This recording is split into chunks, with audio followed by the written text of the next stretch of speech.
మీద ఆరోపణలు కేంద్ర ప్రభుత్వంలో ఎవరు అధికారులు ఉంటే వాళ్ళ చెప్పిన విధంగా చేస్తారు. టిఎన్ శేషన్ లాంటి వాళ్ళు ప్రభుత్వాల్ని రాజకీయ పార్టీల్ని ఆటలాడించిన పరిస్థితిని చూస్తున్నాం.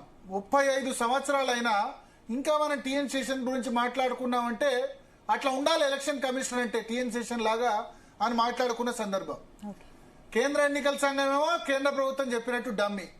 ఇక రాష్ట్ర ఎన్నికల సంఘం ఈ పంచాయతీలు మున్సిపాలిటీస్ ఎన్నికలు నిర్వహించే అధికారం రాష్ట్ర ఎన్నికల సంఘానికి ఉంటుంది. రాష్ట్ర ఎన్నికలు చాలా మంది ఏమనుకుంటారంటే కేంద్ర ఎన్నికల సంఘం రాష్ట్ర ఎన్నికల సంఘం ఒకటి అనుకుంటారు. కాదు, రాష్ట్ర ఎన్నికల సంఘం మీద అజమాయిషి రాష్ట్ర ప్రభుత్వానికి ఉంటుంది.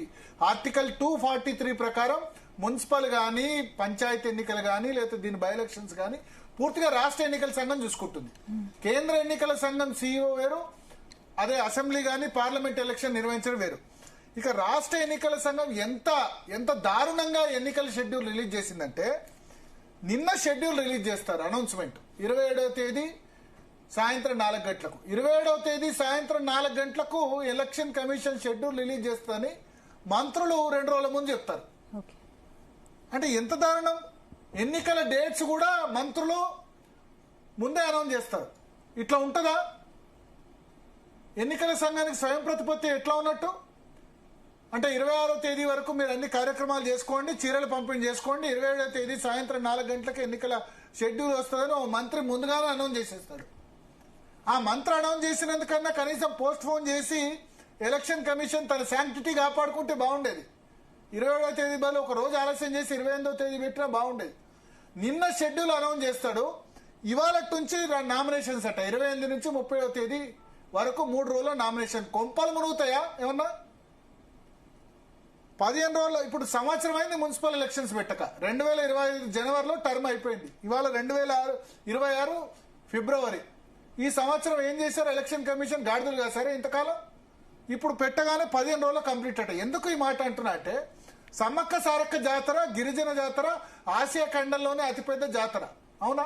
సమ్మక్క సారక్కకు 1 కోటి మందికి పైగా భక్తులు పోతారని మనమే చెప్తాం. ఈ నామినేషన్లు ఫైల్ చేయన్నా భక్తులు పోకుండా మీరు అడ్డుకుంటున్నారా? సరే, రేవంత్ రెడ్డి ఒక మ్యాజిక్ ఏంటంటే ఆయన సమ్మక్క సారక్క జాతరకి ఈసారి అటెండ్ అవుతలేడు కాబట్టి చాలా తెలివిగా ముఖ్యమంత్రి లేడా, గిరిజన దేవతల మీద గౌరవం లేదా అని విమర్శలు రాకుండా ఉండేందుకు కేబినెట్ మీటింగ్ జనవరి 18వ తేదీ 19వ తేదీ ములుగులో కేబినెట్ మీటింగ్ పెట్టేసి ఎక్కడా లేని విధంగా చరిత్రలో లేని విధంగా కేబినెట్ మీటింగ్ సమ్మక్క గద్దెల మీద పెట్టారు, సమ్మక్క సారక్క దగ్గర పెట్టారు. ఇది ఎందుకు షో పుట్టమంటే ఇప్పుడు ఆయన అమెరికాలో ఉన్నాడు అన్న క్వశ్చన్ రాకుండా ఉండేందుకు కేబినెట్ మీటింగ్ అని ఒక తంతు చేసిపోయాడు. సరే, మీరు రారు, ముఖ్యమంత్రి రారు, మిగతా వాళ్ళు రారు. ఇప్పుడు 28వ తేదీ నుంచి 30వ తేదీ నామినేషన్ అంటే పోటీ చేసే వాళ్ళు ఎవరు వద్దా? ఎన్ని వార్డులు ఉన్నాయి రాష్ట్రంలో? దాదాపు కనీసం ఒక 10,000 మంది పోటీ చేస్తారు. అవునా కాదా?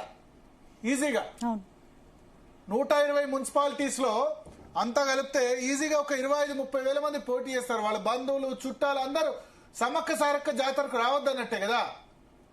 28వ తేదీ నుంచి 31వ తేదీ వరకు సమ్మక్క సారక్క జాతర ఉన్నది అన్న కనీసం పండుగలు ఇవన్నీ దృష్టిలో పెట్టుకోవాలి కదా రాష్ట్ర ఎన్నికల సంఘం. ప్రభుత్వం ఏం చెప్తే అది చిట్టి కొట్టినట్టు కాపీ కొట్టినట్టు ఎన్నికల షెడ్యూల్ అనౌన్స్ చేయడమా? నాకు తెలిసి 28వ తేదీ నుంచి 30వ తేదీ 3 రోజుల్లో నామినేషన్స్ అట. ఇక ఆ తర్వాత 31వ తేదీ నామినేషన్ల స్క్రూటినీ, తర్వాత నామినేషన్ వ్యాలిడిటీ క్యాండిడేట్స్ 31వ తేదీ అనౌన్స్ చేస్తారు. 1వ తేదీలోగా ఎవరిదైనా స్క్రూటినీలో రిజెక్ట్ అవుతే నెక్స్ట్ డేనే 1వ తేదీలోగా అప్పీల్ చేసుకునేందుకు అవకాశం. ఆ తెల్లారే డిస్పోజల్ ఆఫ్ అప్పీల్. ఎందుకు ఇంత అర్జెంటు? 3వ తేదీ విత్డ్రాయల్కు సమయం, 11వ తేదీ ఎన్నిక, 13వ తేదీ కౌంటింగ్. కేవలం 15 రోజులు మున్సిపల్ 13వ తేదీ కౌంటింగ్ పెట్టారు కదా. మరి మున్సిపల్ చైర్మన్ ఎన్నుకునే డేట్ ఎందుకు ఇవ్వలేదు ఎలక్షన్ కమిషన్? మున్సిపల్ చైర్మన్ ను కమిషనర్లు ఏ రోజు ఎన్నుకోవాలన్న డేట్ ఎలక్షన్ కమిషన్ అనౌన్స్ చేయాలి కదా. ఎందుకు చేయలేదు తెలుసా? చెప్పాలి. దీనికి 13వ తేదీ ఫిబ్రవరి అంటే 15, 16 పెట్టాలి. తెల్లారో పెట్టాలి. దీనికి ఎందుకంటే బేరసారాలకి సమయం ఇవ్వాలి. వేరే ప్రతిపక్షం కనుక గెలిచిందనుకోండి, కాంగ్రెస్ కాకుండా బీఆర్ఎస్ గెలిస్తే దానికి డేట్ ఇవ్వకుండా బీఆర్ఎస్ వాళ్ళందరూ అధికార పార్టీలోకి రండి, కాంగ్రెసే మున్సిపాలిటీస్ ఫామ్ చేయాలన్న విధంగా ఎలక్షన్ కమిషన్ ఇచ్చింది. అన్నిటికీ తెల్లార పెట్టారు. 28వ తేదీ నిన్న షెడ్యూల్ అనౌన్స్ చేస్తే తెల్లారి నుంచి నామినేషన్స్ 3 రోజుల్లో నామినేషన్లు ఖతం, తెల్లారే స్క్రూటినీ. మరి 13వ తేదీ కౌంటింగ్ అయితే 14వ తేదీ మున్సిపల్ చైర్మన్ కమిషనర్ ఎన్నిక పెట్టాలి కదా, దీనిలో ఎందుకు తొందర లేదు? అంటే అధికార పార్టీలోకి గెలిచిన ఎమ్మెల్యేలందరూ జంపు కావాలి. ఇది ఇంకో ఒక రాజ్యాంగబద్ధ వ్యవస్థ స్పీకరు అట్లా చేస్తుంటే ఇంకో రాజ్యాంగబద్ధ వ్యవస్థ రాష్ట్ర ఎన్నికల సంఘం ఇట్లా చేస్తుంది. ఇక ఎంత తక్కువ మాట్లాడుకుంటే మంచిది. మన తెలుగు రాష్ట్రాల్లో ప్రజాస్వామ్యం ఒంటికాల మీద కాదు, చిటికెన వేల మీద కూడా నడవట్లేదు. చాలా బాధ అవుతుంది చూస్తే. మాట్లాడదాం. శరత్ గారు ఉన్నారా? సార్ ఉన్నాను సార్.